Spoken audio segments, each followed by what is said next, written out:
What's up, everybody? Welcome to the Bronx Pinstripe Show. It took until April 16th, 15th, whatever day we released the Monday episode when we first finally jinxed the Yankees, Scott, because we called that episode 5 straight series wins, and then they proceed to drop the series in Toronto.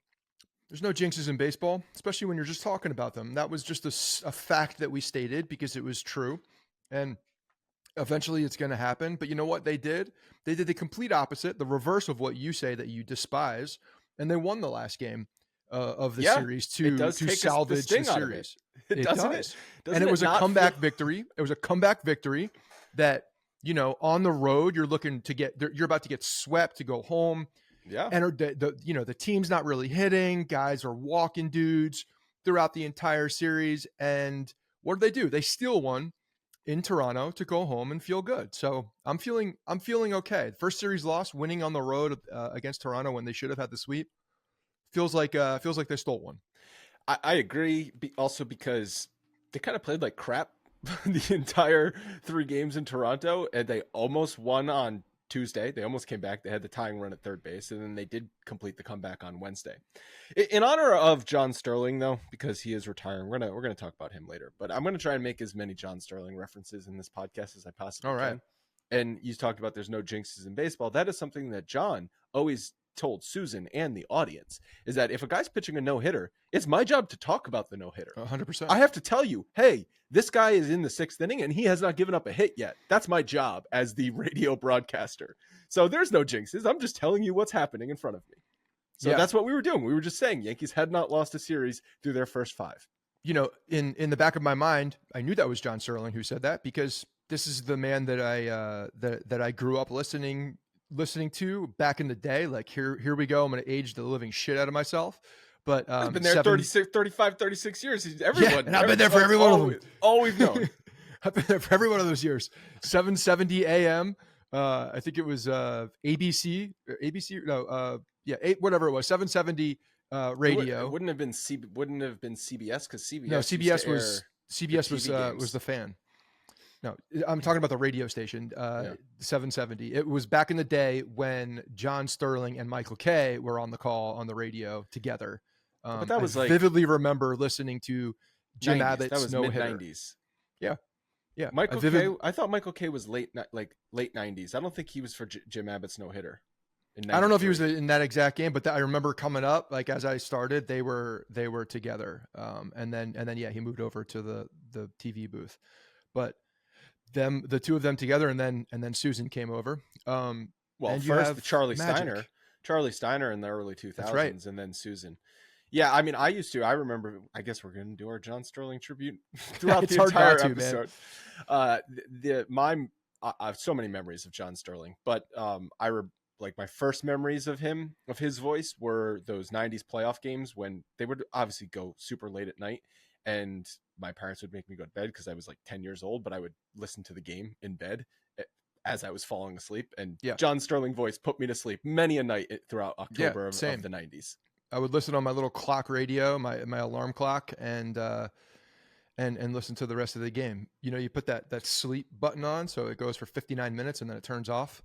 So that was me with the Yankees practically every night when I was a kid. So yeah, John Sterling was in my sleep as well. So half the things I say, I'm sure, influenced by Mr. Sterling. And yeah, we got the privilege to talk with him a few years back, which was great. You talked to him September 2019. I think we're going to tack that on to the end of this episode, because I could not believe that was back in 2019. Like, at first I was like, that was probably 2022 maybe that we talked to him, but there it goes again. The pandemic completely warping the space-time continuum. Mm-hmm. Yeah. Anyway, that was pretty awesome. It was funny because the way that call started was a little bit of confusion with other people on the line, and it was very much on brand. So it was good. Anytime we have ever, quote, made fun of John Sterling, it is out of the utmost love in our heart. Okay, pure love. I got nothing but admiration for that guy. Exactly. All right, let's talk about the series some more and what the Yankees have coming up. But Yeah, so like we said, they came back on Wednesday, which takes the sting out of the series loss. And I mean, that's been a characteristic of this team is they have not rolled over and died, which is something I think the Yankees have done the past couple of years, especially when Judge has been out of the lineup and some other guys have been struggling. And then it's just like you get these replacement players coming up in the 8th and 9th inning trying to mount a comeback, and it's just it's impossible. It's not going to happen. And they just go down 1-2-3, 1-2-3. And that's not, even in losses, not what this team has done so far this year. So I have noticed it through the first few weeks of the season. And it also has me excited for the rest of the season, because a team that grinds down pitching staffs, which they have 4 of the top 5 hitters in baseball, or hitters in the American League, that have seen the most pitches in the league. Those being Judge, and I forget the order, but in some order, Judge, Soto, Glaber, and Volpe. And then Altuve is also in the top 5. But they have 4 of the top 5 seeing the most pitches in baseball. They seem to always have runners on late in games when they're trying to mount comebacks. Like I said, even on Tuesday, they got the tying run to third base in the 9th inning. And then they finally did get the comeback. Judge, who was having a horrible series, I think he had no hits in the series. He ended up going 1 for 13. His one hit was the game-winning hit on Wednesday. Quickly on Tuesday, your thoughts on Trevino staying in to face a righty at the end of the game when Wells is on 1 out, runners on 2nd and 3rd.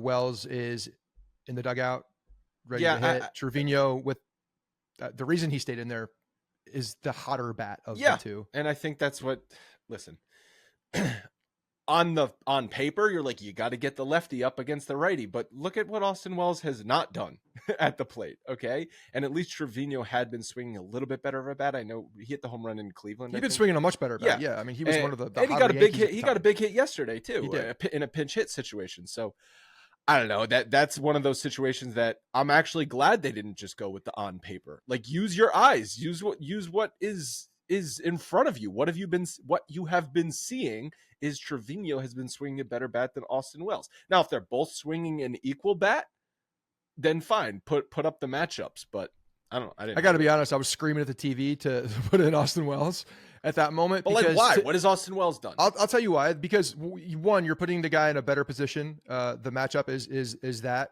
and like, to me, that's one of those opportunities where the Yankees need, and it could go either way, I understand this, but an opportunity for a guy like Austin Wells who needs to kind of get off the schneid, a good opportunity, I don't think a good pinch hitting matchup spot is that and this, and it was one of those like pressure moments, which, feels different and doesn't play the way that the rest of the at bats do. It's an opportunity for him to get a big hit and to carry something into the remaining at bats. But I understand it as well. I do. I took a step back and like, I'm surprised. I get the fact that Trevino was running. There was running a hot bat. There was no better option at that moment with Wells, because he just hasn't been hitting shit, but he has been walking. He has been working decent. You don't want to walk in that situation. You need a base hit. But he's looking at decent at bats. So that means, to me, again, like I said this in the past, like I think Wells is very close.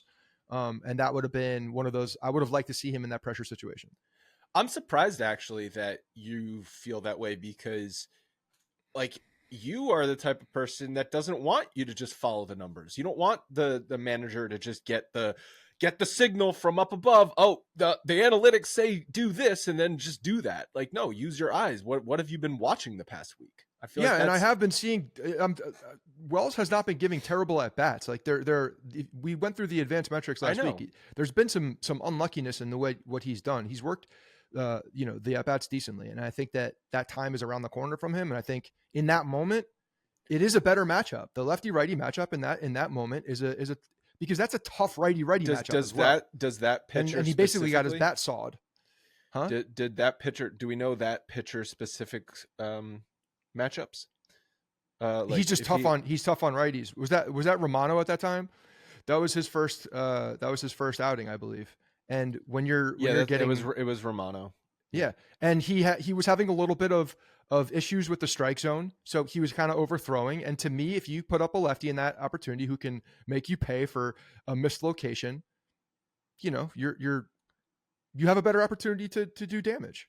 And So behind Trevino was Oswaldo Cabrera. So if you had put up Wells in that spot, maybe he has a better ability to work a walk. But then Oswaldo Cabrera is up in that spot. Yeah. So either situation, whether he gets a hit, works a walk, like you get Cabrera up, and Cabrera was up. Cabrera did come up because Trevino hit a little bleeder that did score a run, fielder's choice. He got thrown out, but the run scored, and there was still another opportunity for the Yankees to put that run across with 2 outs, and it just didn't work out. But yeah, it's one of those moments, and I know that Twitter was going nuts over it as well, and I understand, but at the same time, I also understand why they kept him in, because of the hotter bat at the time. But for the record, I was screaming at the television. But they were in that situation.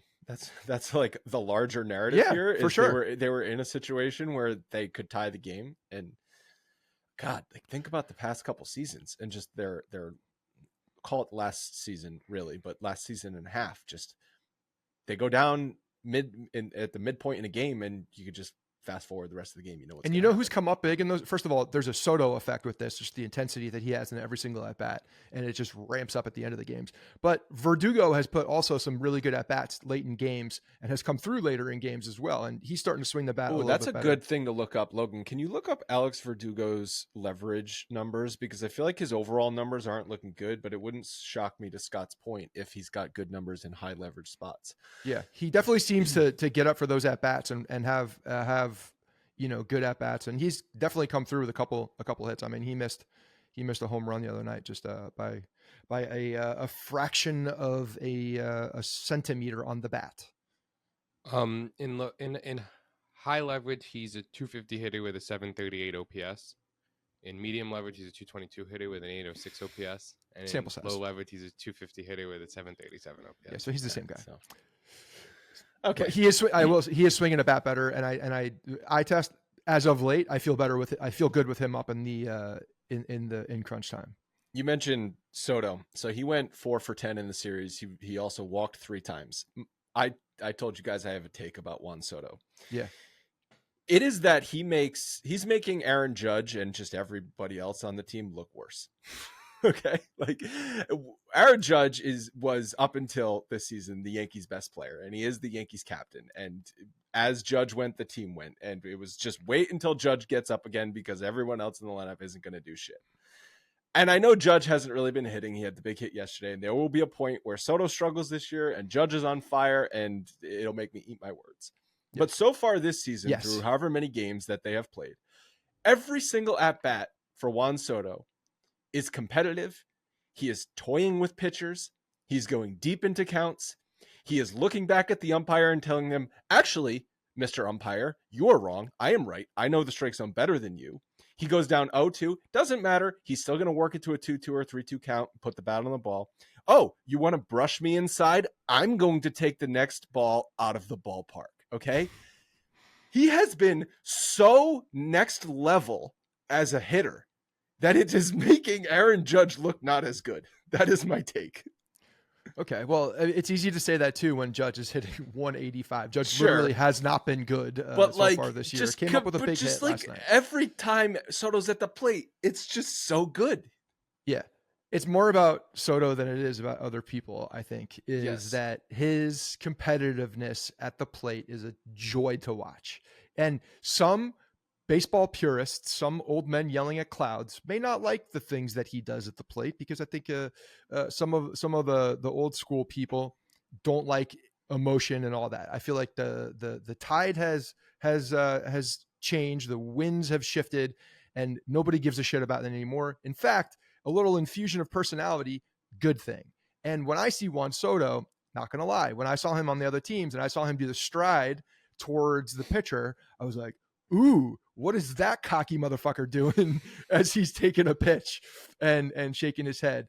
And then I would watch him a little bit more. I'm like, okay, the guy's just really competitive and just does this. It doesn't seem like he's trying to show anybody up. It's just the way he approaches his at-bats. And now that he's in a Yankee uniform and I'm watching this every single night and I'm watching the way that he does this, I absolutely love it. The man is like shaking his head at the pitcher when the pitcher was trying to throw a strike on the corner, and he knew damn well that ball was not there. And he's like, I know you just tried to do this, but you failed. And I knew you were going to fail because I watched it all the way into the glove. I could see the seams. And he just like stares him dead in the eyes and shakes his head. And I think it's so entertaining. And he does this in the first inning. And then when he does it in the ninth inning, because it's even more intense. And if I'm a pitcher, I don't know how I combat that as a pitcher. Like, do you not look at him? Do you look at the ground? Do you just stare at the catcher and the umpire? Don't make eye contact, because it's intimidating. What Soto is doing, I would imagine, is he's approaching every single pitch with that mentality.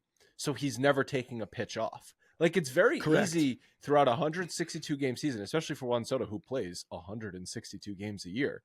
700 plus plate appearances, you're gonna just maybe not care as much for certain at bats. But like, if he's in every single pitch, engaging with the pitcher in that sort of, oh, you think you got me on that pitch? Oh, nice pitch there. Okay, I'll give it to you. Nice pitch on the outside corner. Try it again. See what happens. If he's approaching every single pitch like that, he's never taking an at bat off.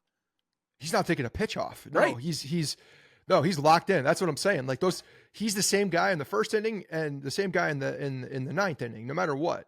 And that's what results in a MVP caliber player. Like, it's those types of players. Like I don't want to go too far and start comparing him to all-time greats in other sports and everything. But like, anytime you watch a documentary or read anything about the greatest athletes of all time, Tiger Woods, Michael Jordan, Tom Brady, they have this maniacal competitiveness about the littlest of things, right? Michael Jordan, like from the Last Dance documentary, he's not going to let the security guard beat him in dice, right? Like Tom Brady is not going to let someone show him up in a walkthrough, never mind an actual football game, okay? That's how they become the greatest of all time. And I don't know, whatever Juan Soto is going to be at the end of his career, if we're going to call him the greatest of all time, whatever it is, all I know is watching him every at-bat, he's not going to let one single pitch beat him. Yeah. I don't know if I'm ready to go as far as greatest of all time, but that's what I said, but that's what I'm alluding to, that sort of competitiveness on everything. Yeah. Yeah. The guy, I don't know what he does off the field. I would be very curious to see what he does off the field and take a little spin around what Juan Soto is outside of baseball. That would be an interesting follow along, fly on the wall type situation. But yeah, man, it's fun to watch. And I really think that you have a guy like that in your dugout, you're making everybody so much better, purely from a competitive standpoint. And it's no coincidence, I believe, that this team has, all the fight in it at the end of the games. You never feel out of it because they're getting on base. They're getting in situations to tie the game, to win the game. And then opportunities like last night happen. So I think that's going to continue. I think that competitiveness and the fact that he takes every single pitch so seriously is just going to continue to bleed into the other players on this team. I think Verdugo has a similar mentality in that sense. Like, obviously very different talent wise, but a similar. It kind of goes back to the dog mentality, and I love it. And I think that infusion of competitiveness and personality is exactly what this team absolutely needed. And it's going to help them, sustain the bad moments, because they're going to come, and they're going to come in waves most likely. And it's going to help them get out of them. So I'm excited to see what the rest of the year with him is, and how it makes everybody else better. I do think it's immediately impacting a guy like Anthony Volpe, because he's seeing right now, not that he didn't see what Judge's approach was, but they're very different players. Soto has that. And we're going to talk about some launch angle numbers that I think are interesting with some of these guys. But Soto has that, spray the ball all over the field mentality at the plate, which is what Volpe has really adapted this year, as we've seen the improvements. I have two more things I want to mention about Soto. But first, if you are looking for a great pair of pants this spring that you can wear to work, on the weekends, or to a nice occasion, then you should check out Doer. Doer jeans don't just look great, they feel great. They are by far the most comfortable jeans that I have ever owned. Doer makes stretch performance denim and lifestyle apparel for both men and women. Their timeless styles are unlike traditional denim because they are made from natural fibers for high stretch, breathability, and moisture absorption. And the weather is about to get warmer, so that moisture absorption is good, especially if you're going to be going to a Yankees game or something like that. It is a perfect mix of comfort, style, and stretch. I have a pair of the Performance Denim Heritage Rinse, which is a nice dark color. They fit and look great. They're perfect for work, running errands, and also going out to a nice dinner. As I said last time, I washed them, and then the fit held exactly how it was, which is super important for a pair of jeans. Upgrade your wardrobe with a pair of Doer jeans today. Use our link for 20% off. That link is shopdoer.com/Bronx. That is spelled DUER, shopdoer.com/Bronx. You can also check out their flagship stores in LA and Denver. One more time, shopdoer.com/Bronx for 20% off.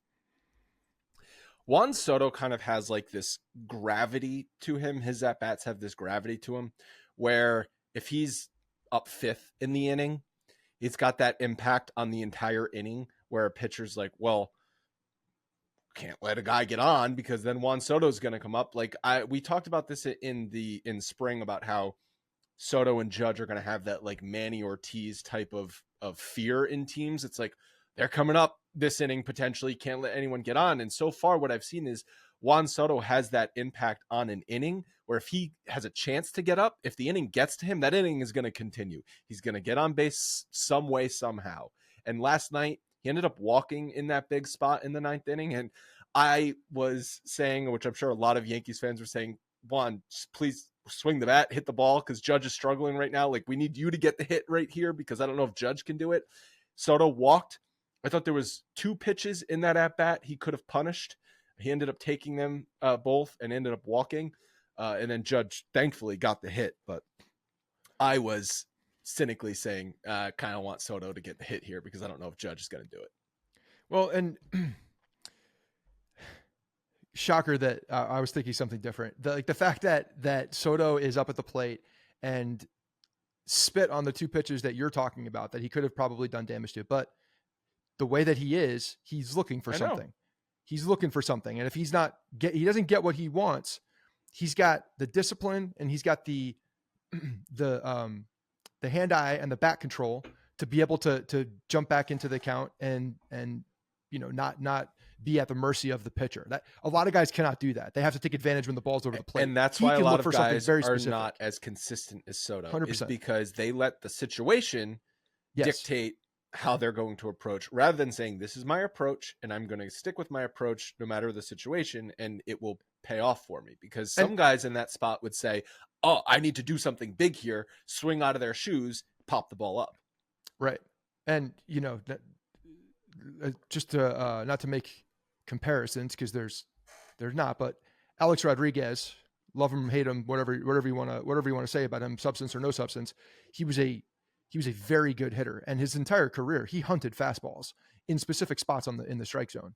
He's been on record talking about this. Like, his career made off feasting. Yes, he hit other pitches, but he would feast on fastballs in particular zones. So when you have these guys that are looking for specific things, but also the ability to make adjustments, that's when you have someone who can do special things. And again, this situation, passing the baton to Aaron Judge, obviously Soto understands the job at that point and has all the confidence in Aaron Judge, as do I. Like, I'm just waiting for him to break out at any moment. I don't think he's that far off. He doesn't look that far off to me. He looks fine and healthy. He had a good Cleveland series, which is kind of surprising why he had such a bad Toronto series, because he went 1 for 13. They ran into some. Kikuchi is a different guy. I didn't realize Kikuchi had 98 in his back pocket. I didn't realize he got that. Apparently, everyone can throw 98 now. That's just a thing in baseball. It's like, because Kikuchi used to throw 91. Kikuchi's slider and his fastball are coming out in a similar motion, because the Volpe could not pick it up. Volpe was fooled the entire game when Kikuchi was going out. Struck out 3 times, twice on the slider that ended up at his feet, and then the last at bat, Kikuchi dotted a fastball in the outside corner that Volpe probably thought was a slider again coming at his feet and didn't swing at it. So he had everybody fooled. He's certainly transformed himself into the pitcher that I think a lot of people thought he was going to be when he came over. maybe he, there's more. He's definitely added velocity. There's no doubt. But Do you know what's he's unfortunate? been really good against the Yankees. Well, Volpe's struggles this series, who also went 1 for 13 with 5 strikeouts, is unfortunate because my dad texted me last night and said, since Volpe moved to the leadoff, he's been a different hitter. Look at his average. It's plummeted. And I'm like, well, you're technically right now because his average went from like 450 down to 330 since he moved to the leadoff spot. But we talked last episode about how in the leadoff spot, he had been the same hitter. He was hitting 400 in the leadoff spot. Like, Yeah. 450, 400, neither of those are sustainable. So, like, fine. Yeah, his average is back down to 320 or whatever it is because he went 1 for 13 this week. He had a So it's a little unfortunate. It's also unfair. It's also unfair because no matter where you are in the lineup, you're going to go through a series where you're struggling. Yes. And if you're comparing it to 450, yeah, you're not going to hit 450 all year. Yeah, and I know he struck out 3 times to Kikuchi, but I think he struck out a 4th time, didn't he? He struck out 4 times in that game. I don't remember. I know he struck out 5 times on the series. Yeah, he had the Kikuchi start was essentially was certainly the toughest for him, and yeah, he had a tough one, but a lot of guys did. But yeah, and Judge coming up in that spot again, pressure situation, feels different, good opportunity to get off the schneid, similar to what I was thinking with Wells, and you got, Aaron Judge, who also locked in and has, a different type of intensity, but a very much a big intensity, and came through by putting a ball down the line. Huge at bat. I'm also glad he got the hit because the second strike call to him was bullshit. It was inside, and I didn't want that to be the narrative of the game if he didn't get a hit in that spot, is, oh, the umpire stole the at bat from Aaron Judge, because it was going to be that. Yeah. Well, of course it was. If he didn't come through in that moment, it was going to be a lot of what you just said. Soto needs to be more aggressive at the plate.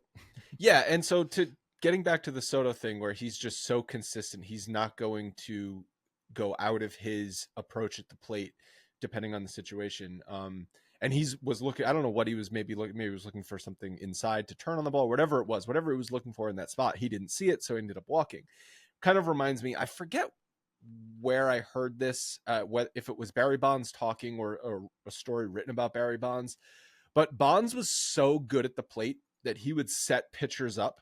And this is something he would set pitchers up either for later in the game, a starting pitcher, or he would literally set up a relief pitcher in one game for the next game. Because a lot of times he would see the same relief pitchers back when you would have a lefty specialist and you only had to face one hitter. There was some guy's job, it was just only to get out Barry Bonds. And sucks for those guys because guess what? Barry Bonds didn't make out very often. But he would literally set up a pitcher for like the next game. That's how good Bonds was, where he could force a pitcher to throwing him a specific pitch because he would be like, oh, I'm going to wave at this pitch on the outside corner to make him think I can't hit it. So next time he throws it in a big spot, I'm going to take him deep to left field. Like, that's how fucking good he was. That's next level. Yeah. That's purposely missing or purposely showing something that could be identified as a weakness, but on purpose, just to set someone up you might be thinking, if you didn't watch Barry Bonds, you might think, oh, that's bullshit. Go look at his numbers. And I know steroids, I don't care. He had like a 600 on base percentage. Okay. So steroids or not, you get on base 60% of the time, you're next level. Yeah. If you get walked with the bases loaded, you're next level. Intentionally. In the 9th inning. Yeah. That was still a good move by Showalter, though. It's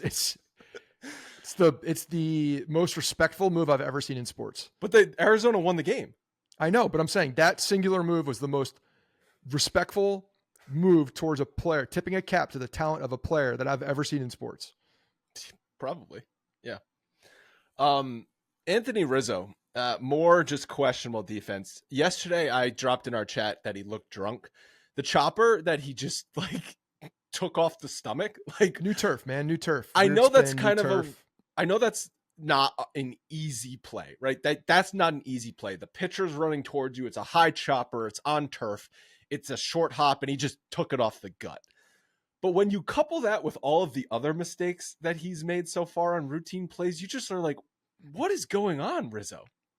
Yeah, he also missed a pop-up foul ball. Yeah, which also not like an easy play because you're running towards the dugout right up against the railing, but like Rizzo makes those plays.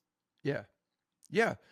And then he, Cabrera makes a nice play at third, throws it across the diamond, and Rizzo scoops it up on a one hopper. It might have been a two hopper. Because so he's making. he that's can what he make does. yes, that's what he does. Yes. Yeah, just throw it in my vicinity and you do the thing. Like that's what we were talking about last week. Is that he makes everybody else better when he's in. So, before that, I'm like, maybe there's a little bit of a yippy thing going on here. Maybe there's a little bit of a mental thing after, like, I've made 4 errors. I made 4 errors last year. So you're going to press. Well, actually, now he's guy. back down to 3 errors, or now he's probably back up to 4. But you saw they took the error at Yankee Stadium with Rodon on the mound away from him. Oh, I didn't see that. Yeah, Yes talked about this because Rodon's ERA went up. They were like, oh, his ERA is higher. You might be questioning how that's possible because he hasn't thrown a pitch. It's because when his last start at Yankee Stadium, the ball that went under Rizzo's glove, which is clearly an error, they went back and counted as a hit. So those were earned runs on Rodon's record, and then even Flaherty was like, that was like a 77 mile an hour batted ball. Like, if that's not an error, I don't know what is, but I guess the scorers are like being nice to Rizzo. They don't want him to be too embarrassed, I guess. But so those got earned runs on Rodon's record, ERA or error taken off of Rizzo. So he's just like, I need to even the score here. I need to make another error. Well, so as someone who's made this many errors early in the year, and it's equivalent to what he's done in a full season, and he totally knows that this is not his nature to make these mistakes in the field. There could be on the simple plays. The yips come, and that's kind of what we've seen. These are the simple ones. No, I know that, simple things. Like you're saying that fly ball is a difficult play. It's not. You run to the spot. You feel for the wall. They do this all the time. They know how to do this. Difficult, but it's not like literally a pop up to directly to first base. So it's a little challenging. Okay, but he every and you're taught, and he knows how to do this. You find the wall. Then you make adjustments off of that. And he just never found the wall. He anticipated the wall rather than finding the wall, and that was where he ran into problems. And then the other ones are little simple plays. Like there was a lot of spin on that ball, new turf. Who the hell knows? I'm building in excuses for the guy, but he booted it. It's a ball he doesn't boot normally, just straight up. Yes. And granted, like was it Kiermaier who hit that? I think he was flying down the line, so it would have been a close play at first base. But most likely he would have made it. And he could be pressing. Human beings press when they are not doing things that they're supposed to be doing that they normally do. They're like, they start questioning in their heads. Any human being, why am I not doing this? Why is this not working? What is going on? And then you start overcompensating for things. So that's where the yips come in. That's where the yips come in. That's where you make mistakes when you don't have to just react on instinct. When you have time to think, then things can go wrong. And we saw that with Chuck Knobloch, obviously, classic to a drastic extent, throwing the ball into the camera well on a routine grounder to second. Happened to Altuve a couple years. You remember a couple years ago, Altuve had a little bit of a yips action. And I feel like, I'm not saying Glaber has the yips, but I feel like Glaber's mistakes in the field usually come on simple plays where he has to overthink something rather than just react. And usually when he just reacts, he can make a play. He has too much time to do something different. Yeah. And so you think his dumb mind just does something different in that moment because he has too much time to think. Yes. That's exactly what I think, because that's what I've seen for 5 years, 6 years. But yeah, I there's not really much to explain with Rizzo in the sense of why things are happening. It's just I do think there's a confidence shake right now that he just needs to move past. But like him trying to field that chopper yesterday looked like a drunk first baseman trying to field it in a beer league softball game. And after it happened, the look on his face is like, what am I doing? Like, what am I doing? That reminded me of I've told this story in the past when I was so hungover for one of the summer league games that that I was drinking Red Bull vodkas in the parking lot just to come to, just to be able to step on that field. And I played first base, which how do you know when you have a problem? When you have to drink Red Bull vodkas just to get up for a game. I dropped 2 balls at first base and I took myself out of the game. That's what maybe he needs to do that. Maybe he's like, I'm out, guys. I think I made a mistake here. I think those Red Bull vodkas were a bad idea, actually. So one thing we have, two major things we haven't talked about yet from the series is the starting pitching lines of Gil and Rodon to start the series. My God, were those some bad starts from those guys. Two different starts, though. Two very different starts. Can we talk about them individually? Because, which one do you want to start? We can go on. Let's talk about Gil first. Okay. Go ahead. You say first line. Major League Baseball history happened on Monday night. Okay, James Smythe tweeted this. Luis Gil's line of 5 innings, 3 hits, 3 runs, 7 walks, 6 strikeouts is the first time in 1.1 million MLB pitching lines in the regular season. So like the line itself, the full line, the full line before. itself in the history of Baseball Reference tracking, which goes back to 1901, 1.1 million MLB pitching lines. That is the first time that line has ever happened. That's kind of crazy. Because guys don't walk that many people. Because usually you walk 7 guys, you don't pitch 5 innings. Yeah. So that's kind of my point here. He was all over the place to start the game. He could not find his release point. And he was all over the place. I watched the game, but then I rewatched the condensed game again this morning. Did the rest factor in there? Because that was my immediate thought. Oh, extra rest, maybe 7 days. Who knows? 7 days rest, maybe. But he came out not being able to locate. The fastball was just moving on him, and he was not able to get that release point because the ball wasn't starting where it needed to. He was finishing outside the zone on like every pitch, and he even got a few that were graciously swung at and strikeouts that could have been a much worse start. That could have been very easily 6 runs in 3. 100%. He picked Bichette off at first base to get out of an inning. He got out of a few different opportunities that could have been much worse. And yes, he would not have been in the situation in the 5th inning. To his credit, he battled back and actually did find he had a couple 1, 2, 3 innings in there. He struck out guys and found that spot. And unfortunately his pitch count was just too damn high and couldn't do anything. But, come the 3rd inning, there was even the run that he let up, because he only let up 2 runs in the first couple with all those walks. And then that 3rd run was a Kirk ground ball double down the left field line that wasn't hit very hard. It didn't even make it to the wall. So, you have that ground ball go 3 feet to his right and it's an out. So he settled in. He did. To his credit, he battled back and got what he could out of the pitch count and got through as many innings as possible. The crazy I thing think that's is, a positive. That's his first ever 5-inning start. Yeah, that's wild. And it started out as bad as you could possibly be. I've never seen a pitcher that had less of an idea of where the ball was going than him in the first 2 innings of that game. Yeah. 100%. It was like a frisbee on his fastball was like a frisbee. It was moving. It was one moving fastball. too damn much. One fastball would be 3 feet above the zone. The next one would be spiked into the left-handed batter's box. It was like this guy cannot even come close to the strike zone. Yeah. So young guy, to his credit, and I've talked about this in the past with him too. Like I do think that 100% the walks are his Achilles heel. We've identified that. We know that that's his history. So finding that release point, but also there's definitely he gets frustrated with himself. You can see it. But to his credit, he came back out and got through 5 innings and was able to lock back in and find that release point. So hopefully, that's something to take away as far as growth, being able to battle back within a start after everything goes wrong, to give the Yankees, as much length as they possibly could and to really throw some quality innings towards the end there. So again, who does that remind you of? Who does that remind you of? Like, don't let him find his spot. Don't let him get in his groove, who starts off slowly, who's no longer on this team and who apparently has 10 tips per game. Oh, Severino. Yeah. Yeah. How many times you have Severino? I've made the Severino comparisons, but how many times you get Severino where you better get to him when he's struggling early because he can't find the zone. And that's classic. That's classic, like power pitcher though. Like, yeah, but it was just classic Severino too. Like he just we would always joke. It's like, oh, can he throw 70 pitches in the bullpen? Because once he reaches 70 pitches, he's perfectly fine.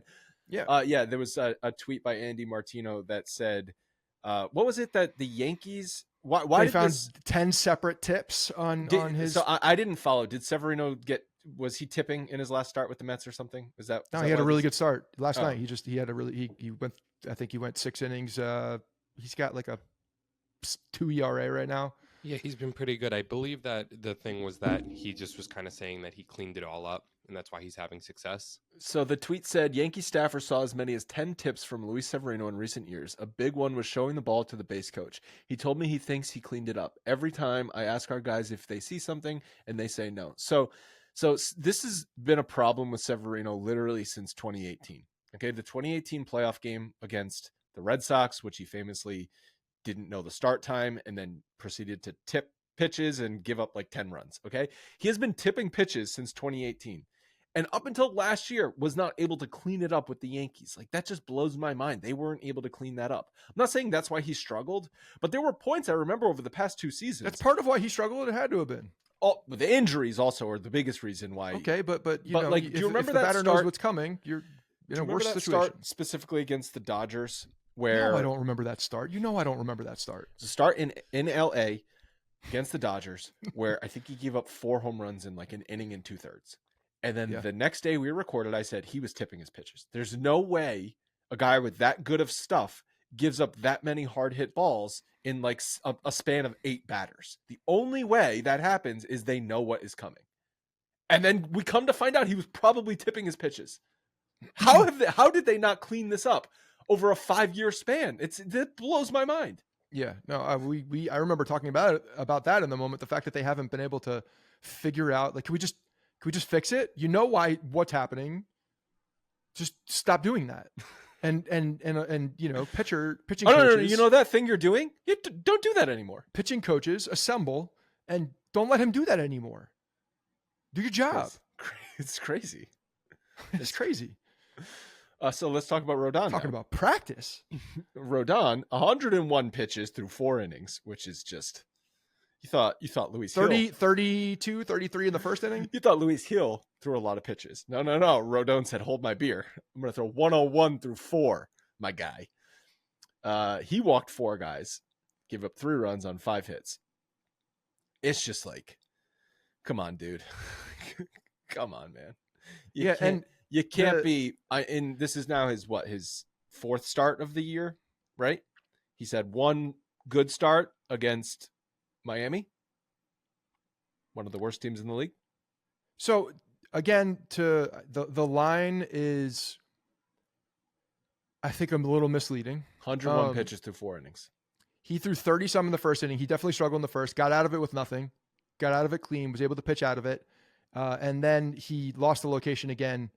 In that last inning. In the 3rd inning, he lost the location again, which is against the top of the lineup once again.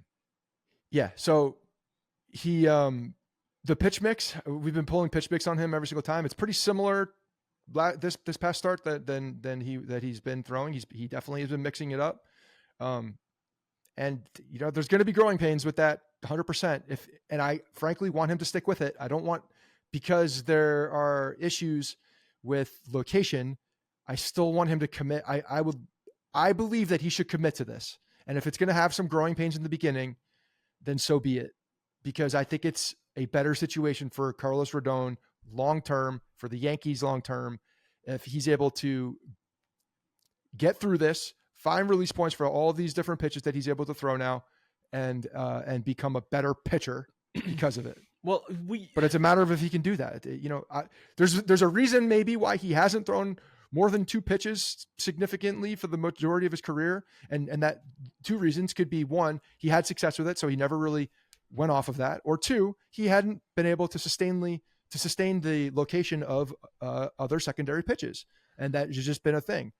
I don't know if he's committed to it. I don't think he's more than a 2-pitch pitcher still, though. Look at this.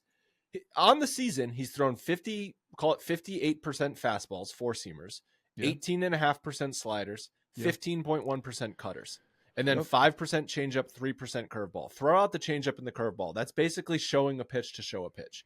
So 4-seam fastball, 60%, slider, 18%, cutter, 15%. A cutter is basically a hybrid of a slider and a fastball. Okay? It's a fastball movement. So he's basically no longer just a pure 2-pitch pitcher. He's a 2.25 pitch pitcher. Well, hold on a second. That's what you're saying is kind of bullshit. No. Yes, because that's like saying a 4-seam fastball and a 2-seam fastball aren't 2 separate pitches that someone can throw.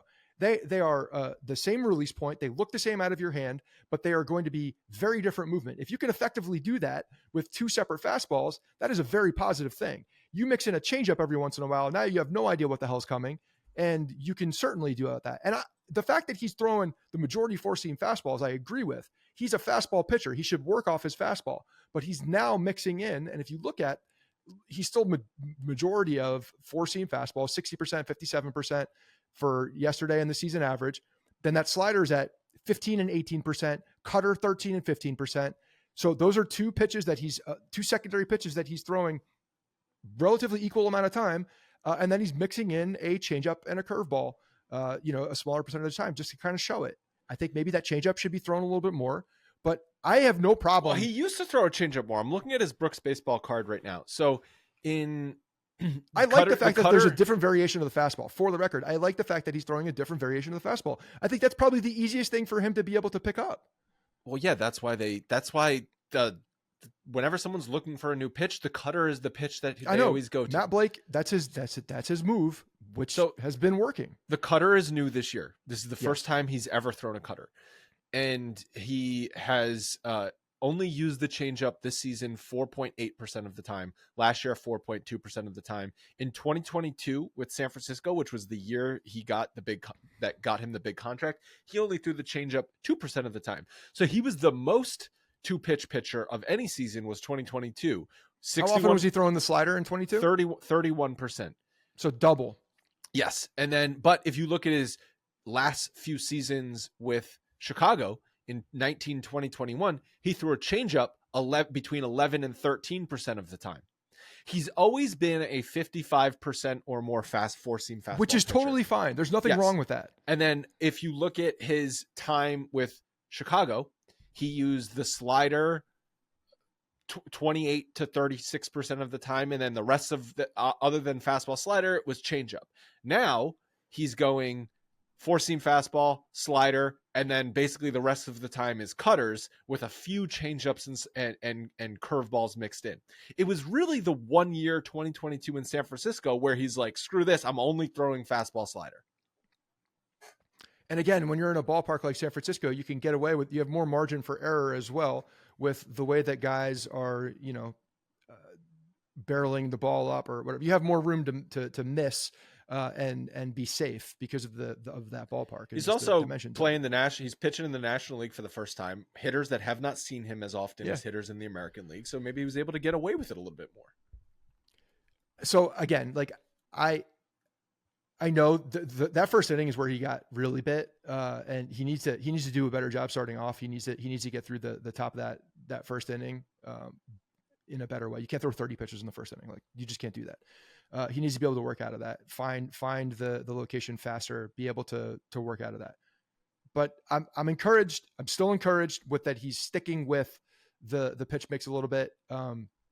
You could throw the change up a little bit more if I'm nitpicking, but again, I think it depends on the feel and where he's, where he feels comfortable in that. But the variation of the fastball, I think is a very good thing for him.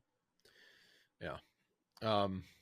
It's just like, you're going to get weak contact. If you think a four-seam fastball is coming and a cutter comes against a lefty, you're going to get weaker contact. I know that it's a different pitch, and maybe I was exaggerating to make my point or whatever, but it's not like we're talking about he's throwing 40% fastballs, 20% curveballs, 20% sliders. No, he's a fastball pitcher. Yeah. And there are plenty of guys in the history of time who work off their fastball, as they should, because the fastball, if that's your best pitch, you should continue. But you got to be able to locate that fastball for it to be your best pitch. It's like the fastball, it's not like he's darting fastballs on the black.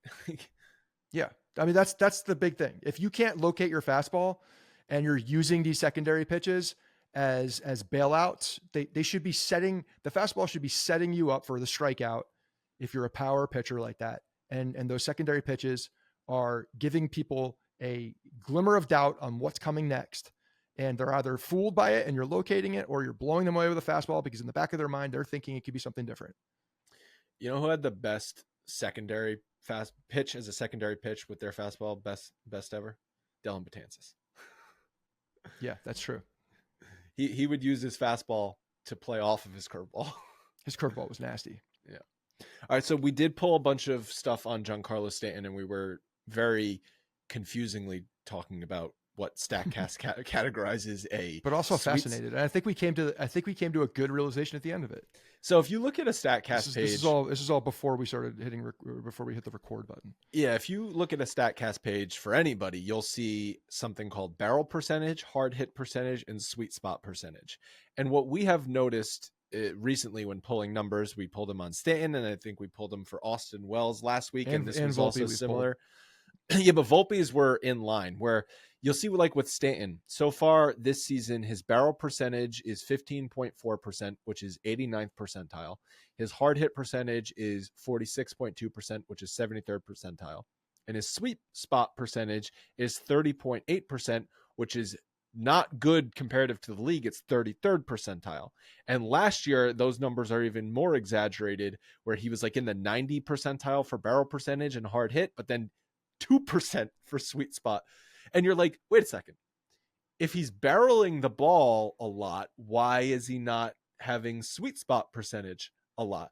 And we figured out that even though they sound like they should be very similar, very closely connected, they are two different things. So StatCast's definition of them for sweet spot percentage is talking about the bat, where the bat is making contact with the ball. Whereas barrel percentage is taking into account how the ball is traveling off of the bat, what the trajectory is, what the exit velocity is, what the launch angle is. So that is the distinction between it's where on the bat is making contact, like the actual location for sweet spot. Yes. That is the distinction between sweet spot percentage and barrel percentage, and why oftentimes they will not align as to what intuitively you would think, oh, he's barreling a lot, he must be hitting sweet spot a lot. And you would think that they would still coordinate, because the sweet spot of a bat is the barrel. And you'd think that there would still be some more coordination. However, when you look at the number that, what was the number, Logan, for exit? I'm sorry, not exit, but launch angle. That was the biggest. That was the biggest like 8%. It was like 8% launch angle compared to last year at 12 and change, I believe. Right.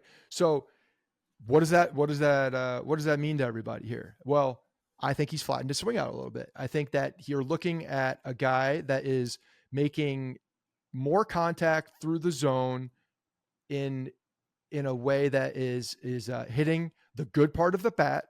And to me, and you look at the launch angle, he's decided that, one, he can turn on fastballs a little bit cleaner today. And maybe that's mechanical. Maybe I'm sure it's all of the above, mechanical, and the fact that he's got more flexibility. There's more rotation in his hips.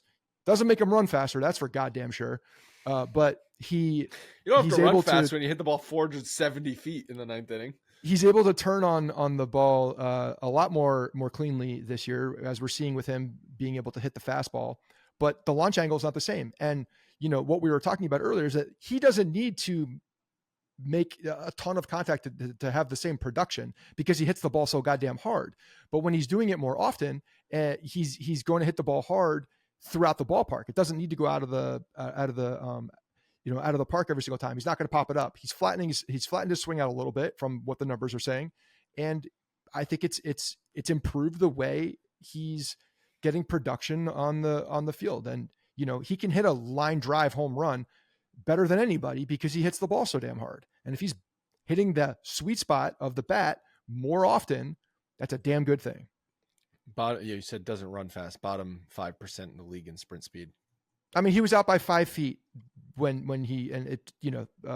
Kirk or whoever was catching just didn't field the ball cleanly the other night. And you ask why he was pinch run for. He's still not running. I don't understand it. I don't understand it. Like, he's jogging. He's clearly not kicking it up. And the only thing there's a regulator on his legs. He's not running at full speed. Yeah, exactly. It's by choice. They have instructed him, don't run at full speed because you will pull a muscle. Crazy. That's crazy to me. But it is crazy. And last year it was like, then don't send him. Oh yeah. Well, if you know that, don't send him. Even if he's at second base and there's 2 outs, don't send him. He was out by 5 feet. Yeah. If the catcher fields that ball cleanly, So he's then out. maybe it's a self-regulation that he's putting on himself. Well, I think it's a regulation. I don't know who's doing it. Clearly, he's making the choice not to run faster or try to run faster. But, I think the third base coach should probably be privy to that information if he's trying to send Giancarlo Stanton on a base hit up the middle. Last year, we were like, well, he can't run, and also he's not hitting. So what's the point of this player? Like this year, he's been hitting much better. He's at least been like a force in the lineup where you're not like, oh, Stanton's up, like change the channel because he's just going to strike out. Like he's putting competitive at bats together. He had a really good homestand. He had a pretty solid road trip, and then the home run in the 9th inning yesterday helped the comeback. So you can tolerate a little bit more. Like, okay, he's hitting. He's He's looking much better at the plate.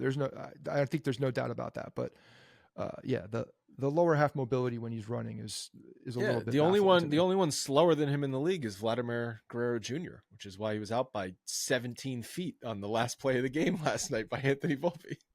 He was out by half a step, and my God, was that an amazing play by Anthony Volpe. The dude ranges all the way up the middle the ball hopped up on him too. The fact that he was able to glove that ball and then get up and throw as fast as he did, he had no business making that out. Whether he makes that out or not, he saves a run in that moment because the runner is going to score. It was a great play. And to Logan's point, like I thought there was no chance. I didn't think he was going to throw it. I thought he was just going to eat the ball because the runner had already crossed first base. And then when I saw him throw it, I'm like, oh, what are you doing? Like that could be thrown. And then he got him out. Okay. So I was shocked at how slow Vlad Jr. got down the line on that play. Doesn't take away from the play he made to catch and field the ball and save the run. My point was to end the game was anyone else running, that's a legged out base hit in the game for sure. Goes. But what it does is it I think it was a 6-4 game, right? So that at that point now, if he gets on, the winning run is up at the plate. Yeah, and they're pinch hitting for Vlad, and you probably have someone who's doing it. So yeah. The Yankees are back home for a weekend series against Tampa. If you're looking for tickets, Game Time is the app you should be using. Game Time is now an authorized ticket marketplace of Major League Baseball, meaning buying tickets to a baseball game on Game Time is faster and easier. The Game Time app has a ton of great features. I love the flash deals because you can see what sections of best deals are in. The all-in pricing button allows you to see what it's going to cost you at the end, so there's no surprise checkout fees when you get to the checkout screen. And also the seat view, if you've never sat in a section before, you can see real pictures from inside the venue so you know what you're getting. Game Time is the fastest and easiest way to buy tickets to sporting events, but you can also find tickets to concerts, comedy shows, theater, and much more. My pick this weekend, if I were going to a game, if snap my fingers, my kids are Leanne's taking the kids somewhere for the weekend and I have an afternoon to kill, right? Like, let's go to the Yankees game on Saturday. Let's go to Billy's, 10 a.m. I'm drinking beers 10 a.m. through the rest of the day. I'm taking an Uber home. The tickets I would buy to Saturday's game are in section 229, which is the left field side, a couple sections down from third base. It's middle level, which I love the middle level at Yankee Stadium. You get a great vantage point. $154 all in pricing. Maybe a little pricey, but I'm going out for a nice Saturday with the guys, okay? I'm gonna be drunk the entire time. I'm okay spending a little extra cash for a good seat. The Game Time guarantee means you'll always get the best price. If you find tickets in the same section and row for less money, Game Time will credit you 110% of the difference. Take the guesswork out of buying tickets with Game Time. Download the Game Time app, create an account, and use code BRONX for $20 off your first purchase. Terms apply. Once again, create an account and redeem code BRONX for $20 off. Download Game Time today. Last minute tickets, lowest price, guaranteed. Did you see how many people were at the White Sox Royals game yesterday? No. Is it like when Oakland shows overhead views and you're like, there's 22 people there? Yeah, it felt exactly like that. One, when I saw it, I was like, oh, this is Kansas City. And then I was like, no, this is Chicago. And the Yankee game was over, and Kemp said to me, which I've been waiting for this moment.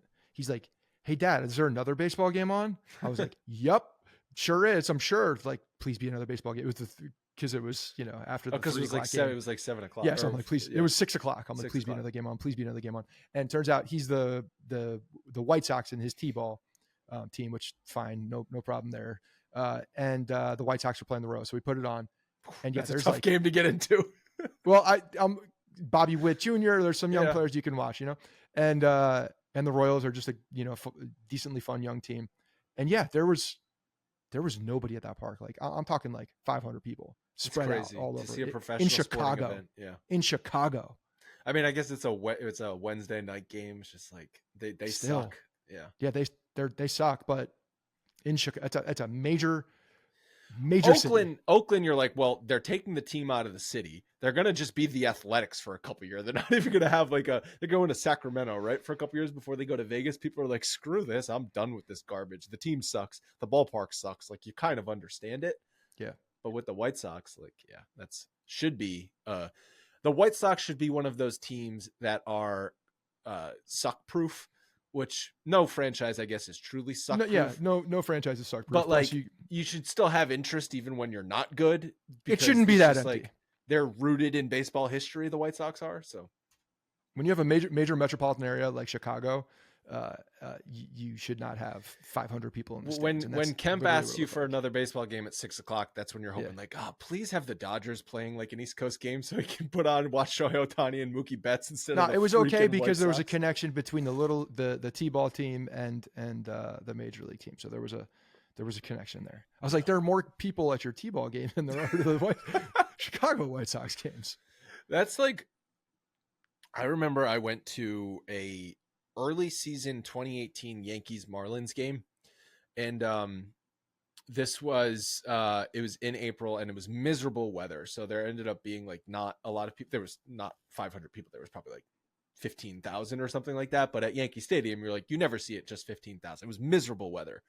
But I tried to go into a better section, and they were still like regulating your seats at that point. And I'm like, it's the fifth inning. It's like 42 degrees outside. It's misting. Like, let me sit in a better seat. No one's here. That's when you're just like, all right, everyone go to the box seats. Let's just make it look okay for TV. Yeah, fill the bowl. Sox. Yeah. Yep. All right, let's preview the Tampa series a bit. Not much to preview because the Rays don't feel like announcing any pitcher ever. TBD, TBD, TBD for the 3 games, because that's what the Rays do. They're going to call up some jamoke from AAA. He's going to throw 103 miles an hour, strike out 11 guys in 2 innings, and then, I know that's not possible, then need Tommy John surgery. Then they're going to run the rotation over again. Friday, Clark Schmidt is going. Yandy Diaz and Isaac Paredes both have really good career numbers off of Schmidt. On Saturday, Nestor Cortez is going for the Yankees. Isaac Paredes once again has really good numbers off of Cortez. And then Gil is making a start on Sunday. Hopefully he's got more command this time out. No career numbers against Tampa. The Rays are 10-9 this season with a negative 18 run differential. They're in 4th place in the division. Anything you want to mention about the Rays? Don't let the record fool you. They're still a team that can play fundamental baseball, do damage, and they will be tough. So yeah, I think it's going to be a fun series. And the matchups from the Yankees pitching side of things is going to be fun. I want to see Luis Gil go up against these guys. I think that'll be a good one. Let's get him on some regular rest and bounce back from this. And I'm hoping that he can build on, how he finished the last game, because I do think that is something to build on. I think that showed, some competitiveness and just, him being able to kind of turn a corner and do what he can. But I want to see him put it together. I would love to see a 6-inning Luis Gil start against the Rays. I think that would give a ton of confidence to fans and Luis Gil, and I think that would be fantastic. Whether you are a world-class athlete or a podcaster like us, we understand the importance of mental and physical well-being and proper recovery for top-notch performance. That's why I'm excited Unified Healing is sponsoring this episode of the Bronx Pinstripe Show. Unified Healing is a new and super innovative global network of wellness centers powered by Energy Enhancement System, or EE System. If you haven't heard of this yet, then you'll want to listen up. This technology promotes wellness, deep relaxation, purification, and rejuvenation. Whether you're in the New York City area or hundreds of other locations around the globe, access to a center is easy and affordable. If you are interested in experiencing the EE System technology for yourself, go check out unifiedhealing.com/Bronx to learn more and find a center near you. That is spelled UNIFYD healing.com/Bronx. No material or testimonial on the Unified Healing website are intended to be viewed as medical advice or a substitute for professional medical advice, diagnosis, or treatment. Always seek the advice of your physician or other qualified healthcare provider with any questions you may have regarding a medical condition or treatment and before undertaking a new healthcare regimen, including EE system. I'm always challenging myself how fast I can read that disclaimer. There you go. Couple other thoughts on John Sterling, because we talked about it at the top, but he's gonna have a press conference on Friday to officially announce his retirement. I heard him on WFAN on whatever afternoon that was, that the news came out Monday or Tuesday, and he talked about just like he's basically just done. He's tired. Like it's not like he has like any specific health issues. I know some people were worried about that because like this is a sudden retirement and he started the season. But he hasn't been doing games except the first road trip. And even the past couple years, he hasn't really done a lot of road games. He's always been doing the home games, and he did have health issues. I forget what season that was, 2022, I believe he had health issues and missed some time in the booth. But he's going to turn 86 in July. He's been doing it for 35 years. He's just like, yeah, I'm done, guys. You know, John Sterling, as much as anybody, has the complete right to say, I'm finished when he's finished. There's no, if he feels good with his decision and what he wants to do, then everybody else should be fine with it. Like it is what it is. Selfishly, I'd love to see one more him call one more game, or maybe the July 4th game, something like that. No, that's what I feel like. I feel like if he's like, you know what, I feel like doing a game this afternoon, just let him come in, let him do it. Yeah. But that's where I go down the path of like, I really do hope his health is in okay shape, and it's not just something that they want to give him privacy on, which also respect, and but I hope it's not that. I do, but in the back of my mind, it does feel a little odd in the way that this is going down. So I hope for the best for Mr. John Sterling. He's a legend, but yeah, he can do whatever he wants. He can go out however he wants. He can stop whenever he wants, and he can come back whenever he wants, if he wants. And Justin Shackle can slide over. Yeah, I mean, I'm gonna miss the goofy home run calls. I'm gonna miss the Yankees win. I'm gonna miss the banter between him and Susan, where they'll just be complaining about noise at the Trop, ignoring what's happening on the game. You have to be watching the game or following on your phone to know what's happening, because they've spent the last 5 minutes talking about how loud the Trop is, not mentioning a single thing happening on the field. Well, because it's a can't get that kind of. There's a DJ. There's a DJ with strobe lights. You can't get that anywhere else, folks. Okay, it's gonna be missed. John Sterling, I love you. You're part of my childhood. I love the dynamic between him and Susan. I was joking about this with my friends. I mean, there's hundreds and hundreds and thousands of hours of his voice recorded. Can't we just get AI to replace him? Come on. Yeah, they 100% could today. I understand why, for reasons for like whatever, that's not going to happen, but there's probably going to be a world in the future somewhere where broadcasts are done by AI and there's no such thing as a broadcaster anymore. You want Vin Scully, you want John Sterling. Yeah, exactly. Who do you want calling your game tonight? Exactly. Weird. Because weird world. Point the camera at the field. There's enough recorded on John Sterling. He could call the game, mistakes and all. It is high. It is far. It is caught at the wall. Caught by the third baseman. John, that's a foul ball. Oh, I'm sorry, Susan. The DJ got in my ear. I couldn't see what's happening. Oh, the best. So now we are going to play your interview with John Sterling from a few years ago. Hope you guys enjoyed that. Thank you so much for listening to today's episode, and we'll be back at you again after the Rays series.